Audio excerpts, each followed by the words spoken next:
प्रथमं प्रश्नमस्ति शिक्षकस्य प्रधानकार्यं किम्? चत्वारि विकल्पाः सन्ति एव व्याख्यानम्, अध्यापनं, पठनं, भाषणम्। एकस्य शिक्षकस्य प्रधानकार्यं किं भवेत्? स केवलं कक्षां प्रति गत्वा व्याख्यानं करोति? व्याख्यानं तु भवति एव अध्यापकस्य। अध्यापकः इत्युक्ते यः खलु महाविद्यालये पाठयति विश्वविद्यालये पाठयति तेषां दायित्वं भवति। अतः शिक्षकस्य प्रधानकार्यं व्याख्यानं न भवति। केवलं भाषणं कक्षां प्रति गत्वा केवलं भाषणं करिष्यति वा? एतदपि न भवति। केवलं गत्वा पठनं करिष्यति वा? एतदपि न भवति। अत्र तस्य शिक्षकस्य मुख्यं दायित्वं भवति अध्यापनं। शिक्षकस्य मुख्यदायित्वं किं भवेत्? सर्वदा अध्यापनं। छात्राः कथं सम्यक् रूपेण पठिष्यन्ति तदर्थं सः किं करोति? पाठयति एव। अध्यापने एव व्याख्यानः नाम किं संश्लिष्टः अस्ति, अध्यापने एव पाठनं संश्लिष्टः अस्ति, अध्यापने अपि भाषणमपि संश्लिष्टः अस्ति। अतः सम्यक् विकल्पः यदि अत्र पश्यामः चेत् अत्र सम्यक् विकल्पः भवति अध्यापनम् इति। एकस्य शिक्षकस्य प्रधानकार्यं किं कक्षामध्ये? अध्यापनम् इति। तत्रापि छात्राणां विकासं करणीयम् इत्यादि भिन्नं भिन्नं भवति एव। अध्यापने एव छात्रस्य उन्नतिनिमित्तं सः प्रयत्नं करोति, अध्यापने एव सः छात्रस्य विकासार्थं प्रयासं करोति। अस्तु, सम्प्रति परवर्ती प्रश्नं प्रति गच्छामः। द्वितीयं प्रश्नं प्रति गच्छामः। प्रश्नमस्ति श्यामफलकं कीदृशम् उपकरणम् अस्ति? उपकरणसन्दर्भात् एव प्रश्नम् अस्ति। श्यामफलकं कीदृशम् उपकरणं भवति? सामान्यरूपेण उपकरणानां सम्पर्के बोधयामि। उपकरणानि त्रिविधानि भवन्ति। एकमस्ति दृश्य उपकरणानि, अत्र यथा सम्भवं भवति तथैव लिखामि। द्वितीय अस्ति श्रव्य उपकरणानि। श्रव्य इत्युक्ते यत्र केवलं यत् शृणुमः वयं, येन वयं श्रवणं कुर्मः तदेव भवति श्रव्य उपकरणानि। अनन्तरम् अस्ति एव दृश्य श्रव्य इति। अन्ते आगच्छति दृश्य पुनश्च श्रव्य। यत् पश्यामः तद् भवति दृश्य। यथा वयं पुस्तकमस्ति एकं दृश्य उपकरणं, तथैव श्रव्य इत्युक्ते यद् आकाशवाणी केवलं शृणुमः तद्भवति श्रव्य उपकरणं। दृश्य श्रव्य इत्युक्ते दूरदर्शनं भवति एकं दृश्य श्रव्य उपकरणं, रेडियो भवति श्रव्य उपकरणं, पुस्तकं भवति दृश्य उपकरणं, क्रीडनकं भवति दृश्य उपकरणं। दृश्य श्रव्य इत्युक्ते मोबाइल फोन भवति। उपकरणानां विषये सामान्यज्ञानं भवेत् एव। अस्तु, सम्प्रति अग्रे पश्यन्तु। श्यामफलकम् एकं कीदृशम् उपकरणम् अस्ति? सहायक उपकरणं, दृश्य उपकरणं, लेखन उपकरणं, विशिष्ट उपकरणं। सामान्यरूपेण अवगच्छन्तु। सहायक उपकरणं मध्ये चार्ट् एते सर्वे समागच्छन्ति एव। यथा चार्ट् भवतु अथवा शब्दावली भवतु, कोशग्रन्थः भवतु, एते सहायक उपकरणे आगच्छन्ति। दृश्य उपकरणम् अहं पूर्वमेव उक्तवान्। कृष्णफलकं कुत्र आगच्छति? दृश्य उपकरणे आगच्छति। अतः सम्यक् विकल्पः दृश्य उपकरणं भवति। लेखन उपकरणं न भवति। लेखन उपकरणे के आगच्छन्ति? वर्ड बुक आगच्छति, पुनश्च उत्तम हस्तलिपि अपि आगच्छति। वयं वदामः किल हस्तलिपि लिखतु इति, सुन्दरहस्ताक्षरनियुक्तम्। अतः लेखन उपकरणे ते सर्वे आगच्छन्ति। विशिष्ट उपकरणे के भवन्ति? विशिष्ट उपकरणे आगच्छति पावर् पॉइंट् भवति अथवा प्रोजेक्टर् भवति, चलचित्रं भवति, एते विशिष्ट उपकरणे आगच्छन्ति। अतः पश्यामः चेत् तत्र समीचीनम् उत्तरं किं भवति? सः श्यामफलकम् एकं कीदृशम् उपकरणम् इत्युक्ते दृश्य उपकरणं भवति एव। परवर्ती प्रश्नं प्रति गच्छन्तु। प्रधान अध्यापकः कथम् अनुशासनं सम्पादयेत्? प्रश्न अनुशासनसन्दर्भात् एव अस्ति। एकः प्रधान अध्यापकः कीदृशम् अनुशासनं सम्पादयेत्? अनुशासनविषये अपि सर्वदा ध्यानं भवेत्। शिक्षकः कथम् अनुशासनं करोति, एकः कक्षाशिक्षकः कथम् अनुशासनं करोति, सर्वेषाम् अनुशासने भिन्नभिन्नता अस्ति एव। अतः प्रधान अध्यापकस्य अनुशासनं कीदृशः भवेत्? दण्डेन भवेत्, पुरस्कारयुक्तः भवेत्, प्रभावेण भवेत्, जनतन्त्र आधारेण भवेत्। समीचीनम् उत्तरं किं भवितुम् अर्हति? भवन्तः अत्र कामेण्ट् बाक्स् मध्ये वदन्तु एव। एकस्य प्रधान अध्यापकस्य अनुशासनं कीदृशं भवेत्? पश्यन्तु, अनुशासनदण्डस्य आवश्यकता एव नास्ति। अतः अयं विकल्पः अशुद्धमेव भवति। पुरस्कारेण छात्रान् परिवर्तयितुं शक्नुमः। अनुशासनम् आगच्छति चेत् अनुशासननिमित्तं भवन्तः यदि प्रधानाचार्यः अथवा प्रधानशिक्षकः अपि प्रधान अध्यापकः अपि पुरस्कारं न ददाति। उत्तमकार्यं करोति चेत् पुरस्कारमस्ति। अनुशासनमस्ति अतः छात्रः दुष्टः अस्ति अतः पुरस्कारः अपि न भविष्यति। अनुशासनं कुत्र वयं दद्मः? यत्र छात्राः विशृङ्खलिताः भवन्ति तस्मिन् स्थाने एव अनुशासनस्य आवश्यकता अस्ति। अतः अत्र पुरस्कारस्य आवश्यकता एव नास्ति। अतः कीदृशं भवेत्? प्रधान अध्यापकः प्रभावेण, स्वस्य प्रभावेण एव छात्रान् अनुशासनं ज्ञानं प्रदानं करोति, अनुशासनं सम्पादयति। जनतन्त्र आधारेण नास्ति। तद् निर्वाचनं भवति चेत् जनतन्त्र आधारं भवति। सम्यक् विकल्पः प्रभावेण एव एकः प्रधान अध्यापकः छात्रान् अनुशासयति। अतः सम्यक् विकल्पः भवति प्रभावेण इति। प्रभावद्वारा एव छात्रः परिवर्तनशीलः भवति एव। परवर्ती प्रश्नं प्रति गच्छामः। चतुर्थः प्रश्नः अस्ति शिक्षायाः लक्ष्यं किं न भवेत्, शिक्षया लक्ष्यं किं न भवेत्। यदा कदापि वयं प्रश्नं चयनं कुर्मः, प्रश्नं पश्यामः, सर्वत्र तत्र नेगेटिव् वर्ड् पुनश्च पासिटिव् वर्ड् एतद्द्वयं द्रष्टव्यमेव। किं भवति, बालाः केवलं प्रश्नं तु पश्यन्ति, शिक्षा लक्ष्यं किं भवेत् न इति पदं परित्यजन्ति एव, अकस्मात् द्रष्टुं न पारयन्ति। अनन्तरं विकल्पान् पश्यन्ति, विकल्पः सदाचारः, धनार्जनं, व्यक्तित्वं, सामाजिकता। सदाचारः अस्ति, तस्य प्रारम्भिकसमये सदाचारविकल्पं चयनं कुर्वन्ति, अशुद्धं भवति। अतः सर्वदा ध्यानं भवेत्, सम्यक् रूपेण प्रश्नम् एकवारम् अवगच्छन्तु, शिक्षायाः लक्ष्यं किं न भवेत्।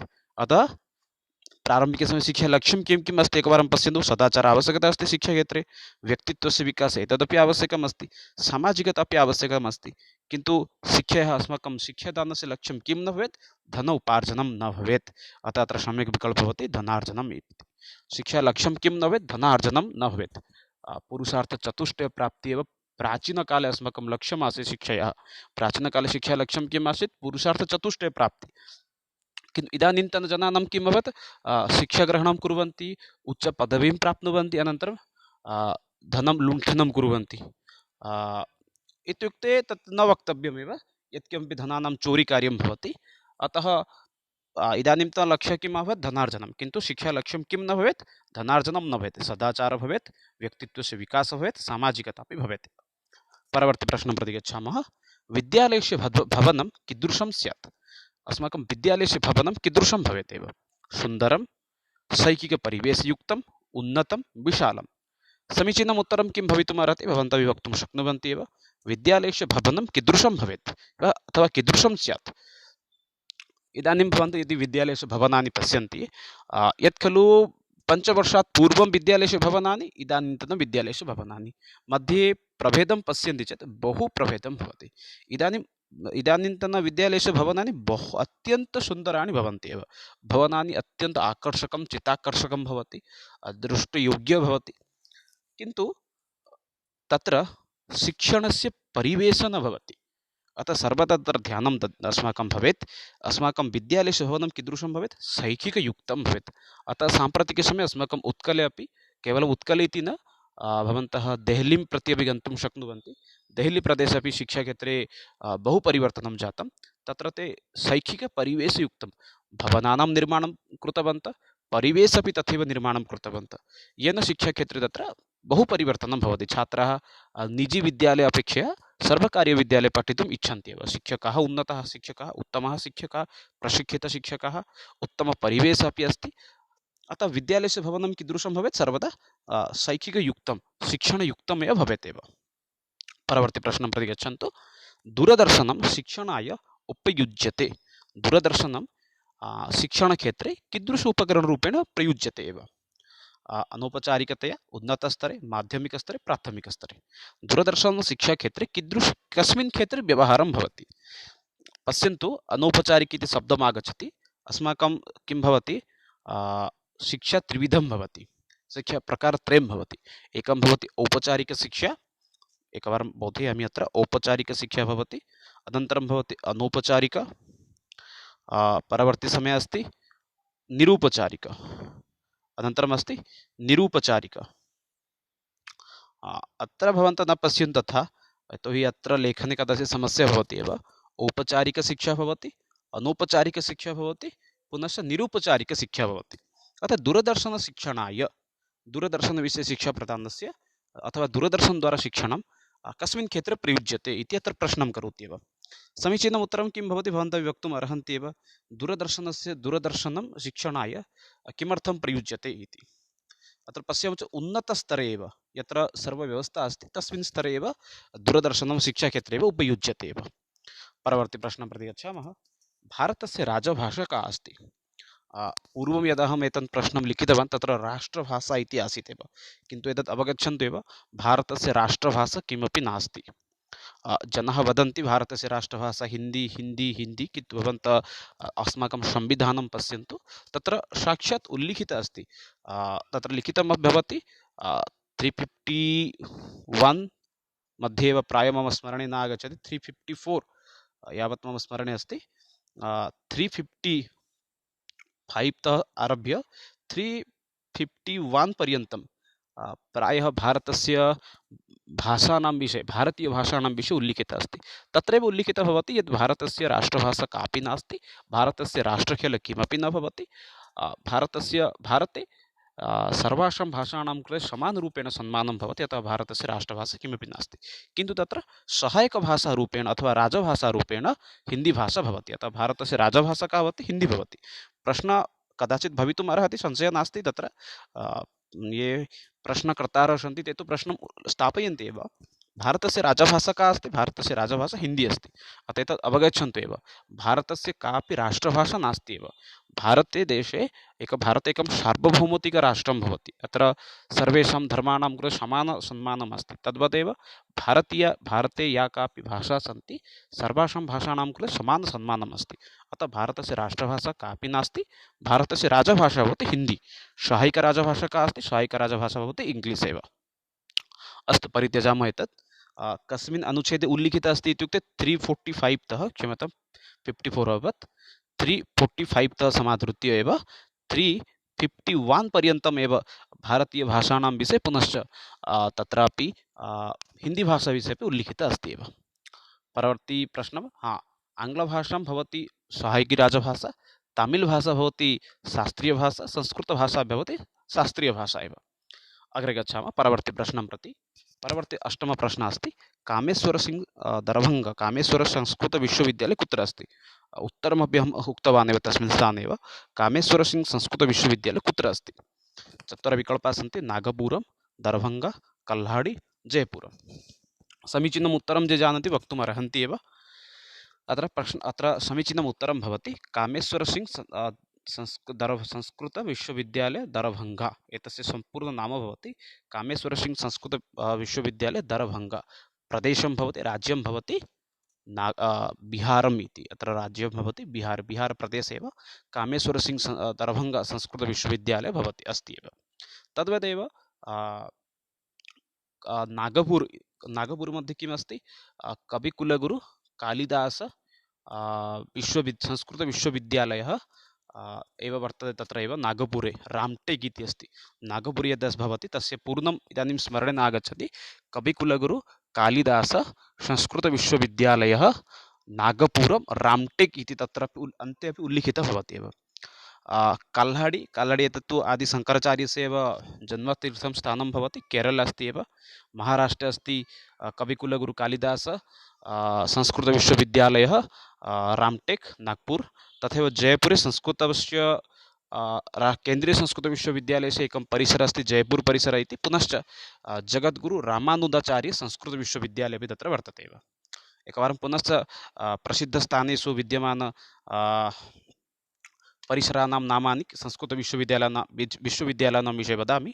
नागपुरे अस्ति कविकुलगुरु कालिदास संस्कृतविश्वविद्यालयः रामटेक् नागपुर महाराष्ट्रे अस्ति। तद्वदेव दरभङ्गा मध्ये अस्ति कामेश्वरसिंह संस्कृतविश्वविद्यालयः दरभङ्गा बिहारं। काल्हाडी मध्ये एव एकमेव अस्ति, तत्र रामकृष्णमिशन् द्वारा परिचालितम् एकं संस्कृतविश्वविद्यालयः अस्ति। पुनश्च केन्द्रीयसंस्कृतविश्वविद्यालयस्य अपि एकं परिसरः, गुरुवाई परिसरः अपि तत्र वर्तते। जयपुर मध्ये अस्ति जगद्गुरु रामानुजाचार्य संस्कृतविश्वविद्यालयः, जयपुर राजस्थान। परवर्ती प्रश्नं प्रति गच्छामः। भाषाशिक्षणे प्रथमं सोपानं किम् अस्ति? एतत् अवगच्छन्तु। भाषाशिक्षणे 4 सोपानानि सन्ति। भाषाशिक्षणाय 4 एवं प्रकारेण सोपानानि सन्ति। प्रारम्भिकसमये किं भवति? प्रथमं सोपानं भवति भाषणं, द्वितीयं सोपानं भवति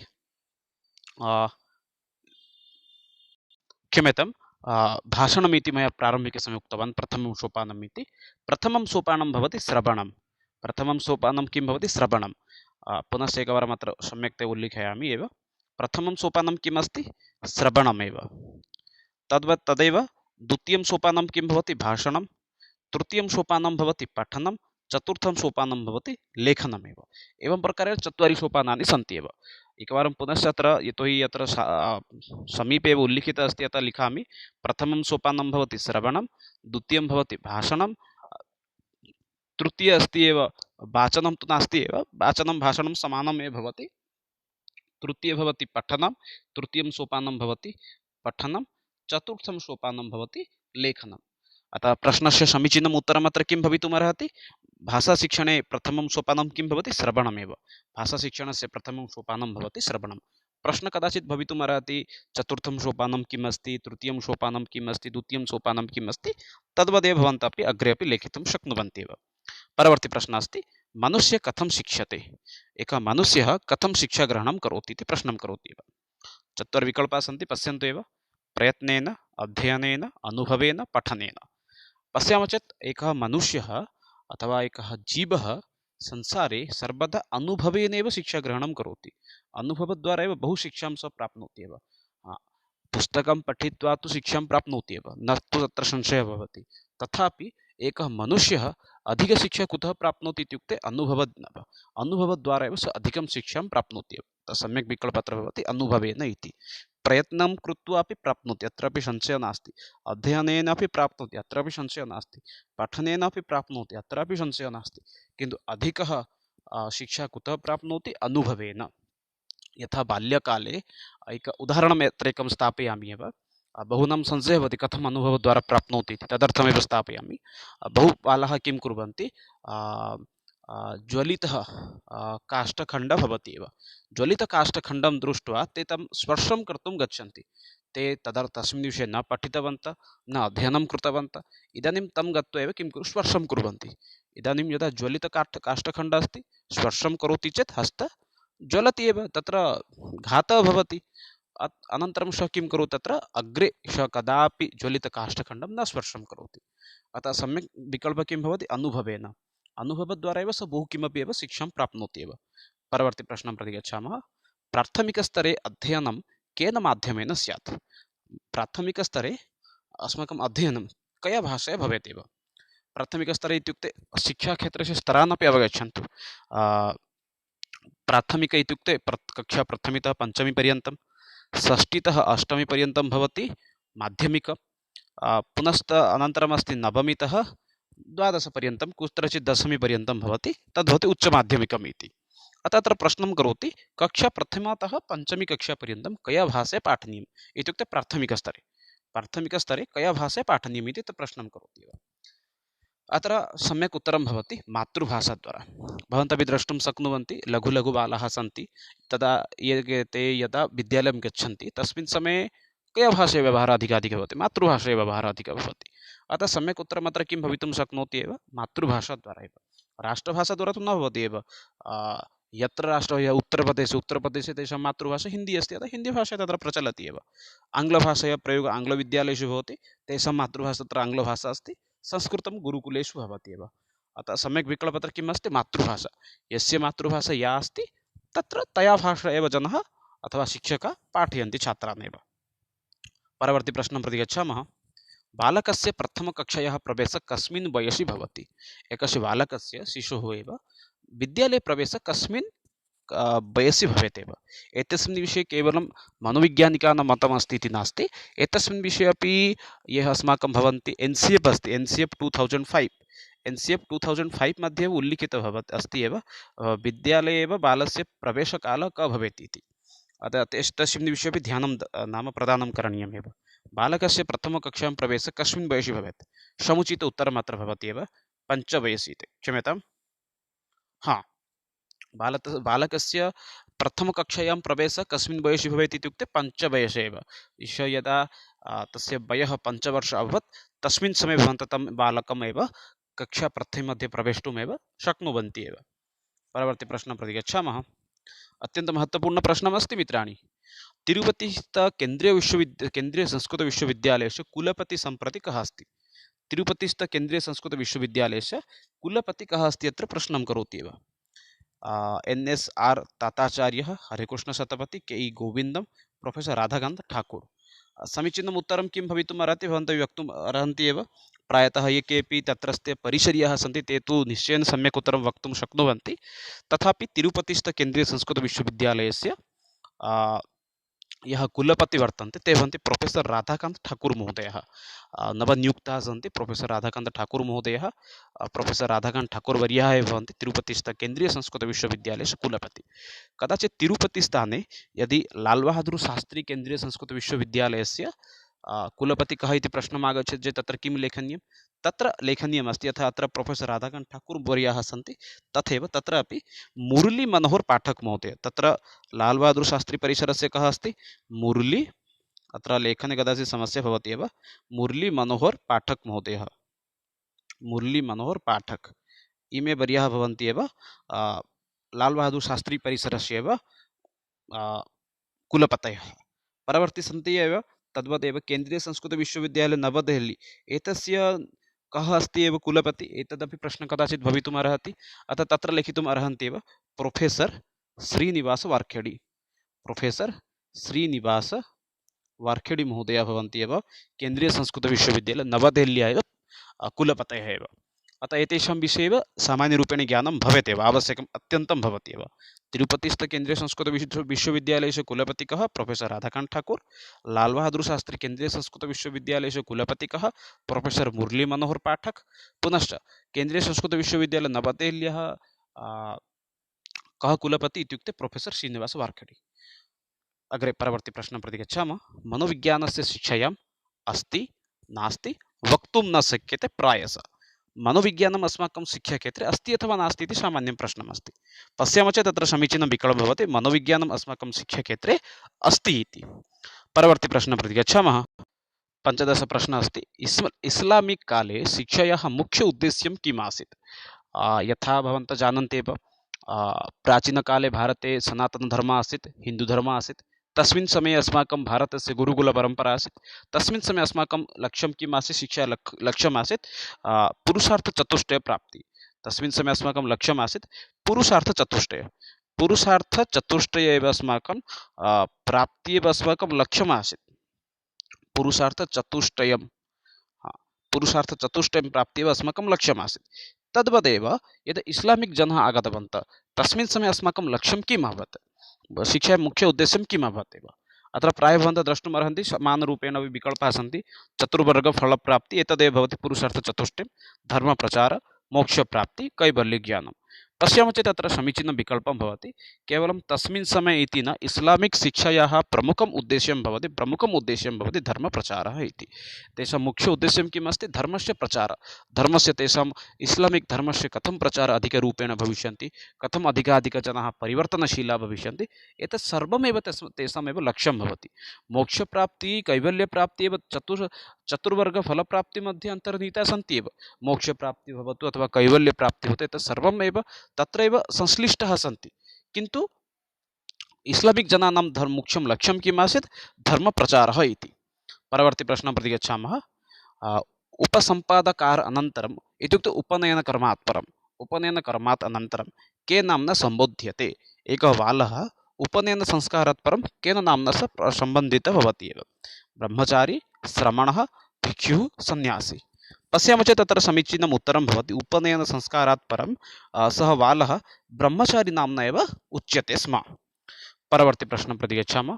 अनुशासनस्य व्यवस्था पूर्वम् आसीत् केन्द्रितः, दमनात्मकः, गुरुकेन्द्रितः, न किमपि? अनुशासनस्य व्यवस्था पूर्वकाले इत्युक्ते गुरुकुलपरम्परासु कीदृशम् आसीत्?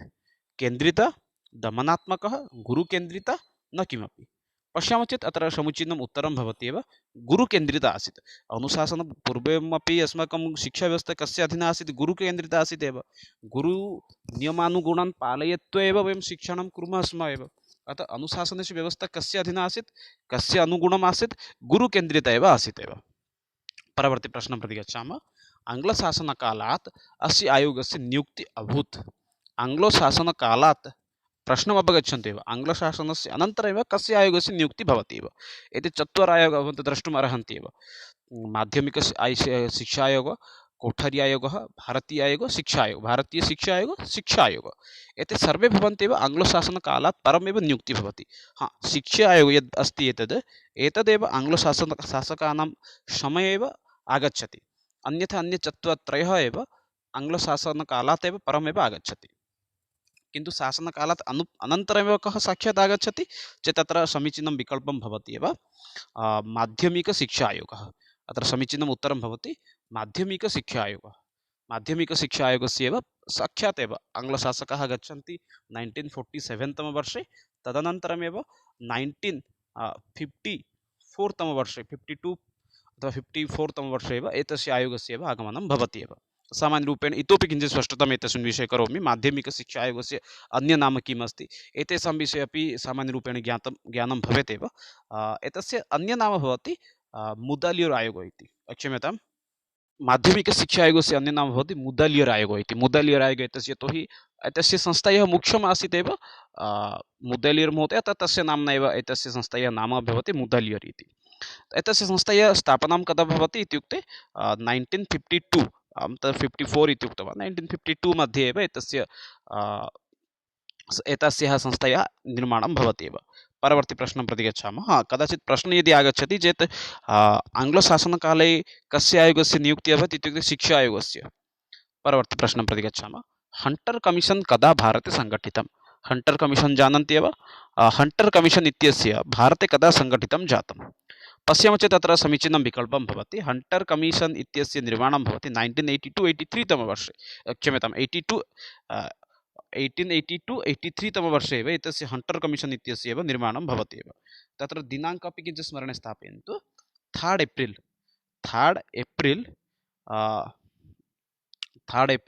1982 तमवर्षे एव हण्टर् कमिशन् इत्यस्य एव भारते निर्माणं भवति एव। 3 एप्रिल् 1882, 19 इति किमर्थम् आगच्छति न जानामि। हण्टर् कमिशन् इत्यस्य निर्माणं भारते कदा भवति? 3 एप्रिल् 1882 तमवर्षे। परवर्ती प्रश्नं प्रति गच्छामः। परवर्ती प्रश्नः अस्ति, शिक्षायाः मुख्य उद्देश्यं चरित्रनिर्माणमेव कथनम् इदं? शिक्षायाः उद्देश्यं उत्तमचरित्रस्य निर्माणं भवेत्, एतत् कस्य उक्तिः अस्ति इति प्रश्नं करोति। विवेकानन्दस्य, रवीन्द्रनाथ टागोर् महोदयस्य, महात्मा गान्धेः, दयानन्द सरस्वती। अत्यन्तमहत्त्वपूर्णं वाक्यम् अस्ति। बहुषु परीक्षासु एतादृशाः प्रश्नाः समागच्छन्ति एव। अतः पश्यामः चेत् एतद् उक्तिः भवति एव महात्मा गान्धेः एव। परवर्ती प्रश्नं प्रति गच्छामः। ब्लैक्बोर्ड् ऑपरेशन् इत्यस्य अभिप्रायः कः? एतदपि प्रश्नः बहुवारं पृच्छति एव। मिशन् ब्लैक्बोर्ड् एतस्य मुख्य उद्देश्यम् अथवा अभिप्रायः किम् आसीत् इति प्रश्नं करोति एव। अतः पश्यामः चेत् विद्यालयेषु श्यामपट्टानम् उपलब्धिः, श्यामपट्टानं जीर्णोद्धारणं, विद्यालये न्यूनतमशिक्षणसामग्री प्रदानं, श्यामपट्टानं कृष्णीकरणम्। अतः पश्यामः चेत् समीचीनम् उत्तरं भवति विद्यालयेषु श्यामपट्टानम् उपलब्धिः। विद्यालयेषु न्यूनातिन्यूनम् एव किम् एकः श्यामपट्टः भवेत्, तदेव अस्माकं लक्ष्यं तस्मिन् समये एव आसीत् एव। एतद् मिशन् ब्लैक्बोर्ड् इत्यस्य निर्माणम् अथवा आरम्भः कस्मिन् समये जातः अथवा कस्मिन् वर्षे अभवत् इत्युक्ते 1987।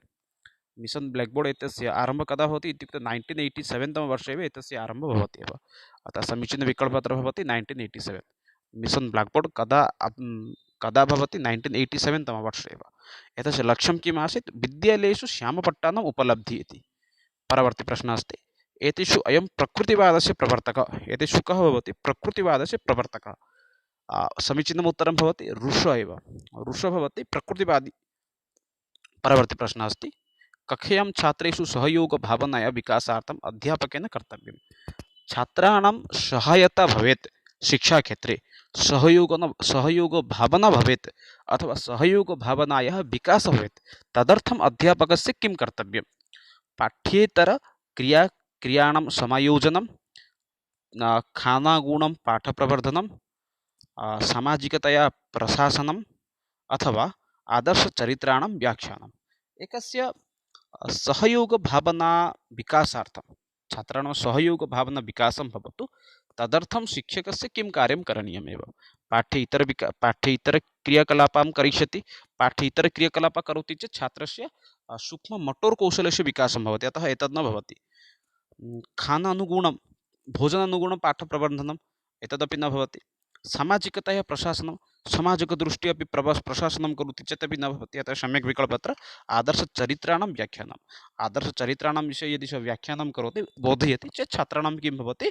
सहयोगभावनायाः विकासः भवति एव। परवर्ती प्रश्नम् अस्ति, त्रिभाषासूत्रे संस्कृतस्य स्थानम् अस्ति। त्रिभाषासूत्रे संस्कृतस्य स्थानं कुत्र अस्ति? अनिवार्यं, वैकल्पिकं, प्राविकं, नास्ति एव। अत्र समीचीनम् उत्तरं यदि वयं पश्यामः चेत् समीचीनम् उत्तरं भवति वैकल्पिकम् इति। त्रिभाषासूत्रे संस्कृतस्य स्थानं भवति वैकल्पिकं। प्रथमं भाषा भवेत् मातृभाषा, द्वितीयभाषा भवेत् हिन्दी अथवा आङ्ग्लो भाषा भवेत्, तृतीयभाषा यदि आङ्ग्लो अस्ति चेत् तत्र हिन्दी, संस्कृतम् अथवा अन्य कापि भारतीयभाषा अथवा वैदेशिकभाषा भवेत् एव। त्रिभाषासूत्रे पुनश्च सा भाषा अपि द्वितीयभाषा अपि मध्येपि न भवेत् एव। अतः त्रिभाषासूत्रे संस्कृतस्य स्थानं कुत्र अस्ति? वैकल्पिके एव। त्रिभाषासूत्रे एव संस्कृतं प्रदातुं कः आयोगो निवेदनं करोति इत्युक्ते मुदालियर आयोगो अथवा माध्यमिक शिक्षा आयोग अथवा मुदालियर आयोगः त्रिभाषासूत्रे एव संस्कृतं पाठयन्तु इति वदति। तस्मिन् समये तस्य कदा भवति मुदालियर आयोग इत्युक्ते 1952 तमे वर्षे वदति त्रिभाषासूत्रे संस्कृतं भवतु इति। तदुपरान्त संस्कृत आयोगस्य निर्माणं भवति। संस्कृत आयोगस्य निर्माणं भवति 1955 तमे वर्षे 55-56 तमे वर्षे एतस्य आयोगस्य निर्माणं भवति। अस्तु, संस्कृत त्रिभाषासूत्रे संस्कृतस्य स्थानं किमस्ति? वैकल्पिकम् इति। परवर्ती प्रश्नं प्रति गच्छामः। छात्राणां नेतृत्वगुणविकासार्थं विद्यालये आवश्यकं। छात्राणां नेतृत्वज्ञानस्य विकासार्थं किं करणीयमेव? क्रीडा, वादविवादः, छात्रसङ्घः, शैक्षणिकभ्रमणम्। एकस्य छात्राणां नेतृत्वगुणस्य विकासार्थं विद्यालये किं करणीयं? क्रीडा कुर्मः चेत् किं भवति? क्रीडा कुर्मः चेत् छात्राणां क्रीडाक्षेत्रे विकासः भवति, न तु नेतृत्वगुणस्य विकासः भवति। वादविवादः कुर्मः चेत् वादविवादद्वारा किं भवति? छात्राणां भाषणकौशलस्य विकासं भवति। ते तर्कम् अग्रे कर्तुं शक्नुवन्ति, किन्तु अनेन नेतृत्वस्य विकासं न भवितुमर्हति।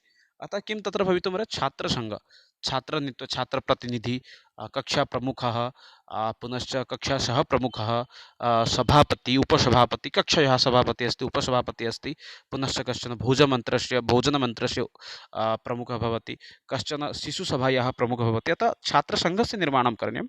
शैक्षणिकभ्रमणम् अपि न, अतः सम्यक् विकल्पः छात्रसङ्घः इति। कक्षायां कश्चित् बालकः प्रतिदिनं विलम्बेन आगच्छति तर्हि अध्यापकेन किं करणीयं? यदि कश्चन छात्रः प्रत्यहं किं करोति? कक्षायां विलम्बेन आगच्छति, तदर्थं किं करणीयं? विलम्बस्य कारणम् अन्वेषणीयं, छात्राणां पुरतः दण्डप्रदानं, कक्षा बहिर्निष्कासनीयं, छात्रस्य अवलेहनम्।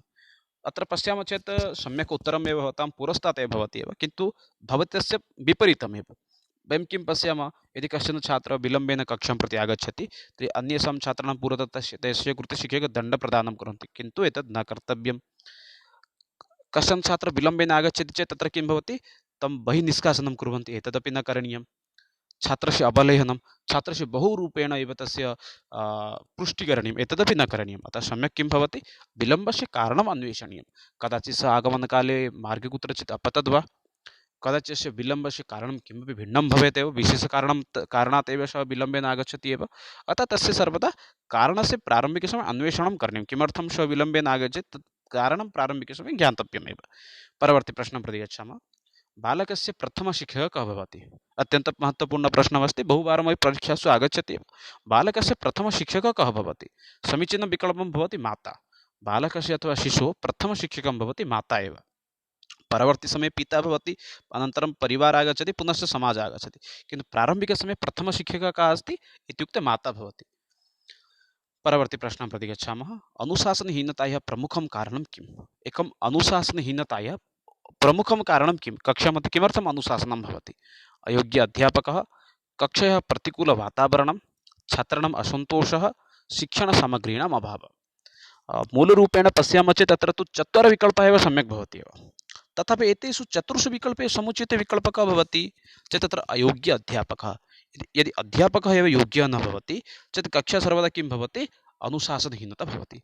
कक्षे अयोग्य अध्यापकः भवति चेत् उपयुक्त उपयुक्त कक्षा अपि प्रतिकूलं प्रति गच्छति, नाम अनुत्तमं भवति एव। उत्तमवातावरणम् अपि प्रतिकूलं भवति। छात्राणां मध्ये अपि असन्तोषः भवति, उत्तम अध्यापकः नास्ति। शिक्षणसामग्रीणामपि अभावः भवति अयोग्य अध्यापकः भवति चेत्। अतः समीचीनविकल्पत्र किं भवति? अयोग्य अध्यापकः इति। परवर्ती प्रश्नं प्रति गच्छामः। शिक्षायाः मुख्य उद्देश्यं किं भवेत्? शिक्षायाः मुख्य उद्देश्यं किं भवेत्? जीविका उपलब्धि, स्वावलम्बनं, शीलनिर्माणं, वैचारिक उन्नति। पश्यामः चेत् तत्र समीचीनम् उत्तरं भवति वैचारिक उन्नति। विचारक्षेत्रे उन्नति एव अस्माकं शिक्षायाः प्रमुखम् उद्देश्यं सर्वदा स्यात् एव। चिन्ताधारायाः उन्नति भवेत्, अस्माकं ज्ञानस्य उन्नति भवेत्, एतत् सर्वमेव उन्नतिः भवति। अतः वैचारिक उन्नतिः एव अस्माकं मुख्यं लक्ष्यं भवेत् एव। परवर्ती प्रश्नः अस्ति, अत्यन्तं महत्त्वपूर्णं प्रश्नं भवति। शिक्षकदिवसस्य कस्य महापुरुषः स्मृतौ पाल्यते? वयं शिक्षकदिवसं प्रतिवर्षं पालयामः, तत् शिक्षकदिवसः, सः शिक्षकदिवसः कस्य महापुरुषस्य स्मृतौ एव वयं परिपालयामः? अत्र पश्यामः चेत् समीचीनम् उत्तरं भवति। वयं सर्वे जानीमः डॉक्टर सर्वपल्ली राधाकृष्णन् महोदयः। डॉक्टर सर्वपल्ली राधाकृष्णन् महोदयस्य जन्म दिनं वयं शिक्षकदिवसरूपेण पालयामः। किं भवति तस्य जन्मदिनं? 5th सेप्टेम्बर्। वयं 5th सेप्टेम्बर् एव शिक्षक टीचर्स् डे रूपेण एव परिपालयामः एव। तथैव अन्येषामपि महापुरुषाणाम् अपि सामान्यरूपेण ज्ञानं भवेत् एव। यथा 5th सेप्टेम्बर् 1888 राधाकृष्णन् सर्वपल्ली राधाकृष्णन् महोदयस्य जन्मदिनं भवति 5th सेप्टेम्बर् 1888। एतस्मिन् विषये भिन्नरूपेण चर्चां कुर्मः चेत् भिन्नरूप वीडियो भविष्यति एव। तद्वदेव स्वामी विवेकानन्दमहोदयस्य जन्मजयन्ती किं भवति? 12 जान्वरी 1883 एव तस्य क्षम्यताम् 1863 अस्ति एव 1883 न भवति 1863 एव भवति तस्य जन्मदिनमेव। तद्वदेव अस्ति पुनश्च अत्र 83 इति मया उल्लिखितमेव, किन्तु सम्यक् अत्र किं भवति 1863 इति भवति। क्षणमेकं, क्षम्यताम् 1883 एव अस्ति, 63 न भवति, 1883 प्रायः मन्यते। अस्तु, परवर्ती अस्ति एव। तथैव एतस्मिन् विषये अनन्तरम् अहं स्पष्टतां करोमि। पुनश्च अस्ति किम् अस्ति अत्र रवीन्द्रनाथ टैगोर् महोदयस्य यदि पश्यामः चेत् 7th मे 1861 भवति रवीन्द्रनाथ टैगोर् महोदयस्य। तद्वदेव BR अम्बेद्कर् महोदयस्य जन्मजयन्ती भवति 14 एप्रिल् 1891। अस्तु, अत्र कस्य स्मृति अनुगुणं वयं शिक्षकदिवसं पालयामः? नाम डॉक्टर सर्वपल्ली राधाकृष्णन् महोदयस्य जन्मदिनं वयं शिक्षकदिवसरूपेण पालयामः एव। अस्तु मित्राणि, एतदेव अद्यतन सत्रमासीत् यत्र वयं शिक्षण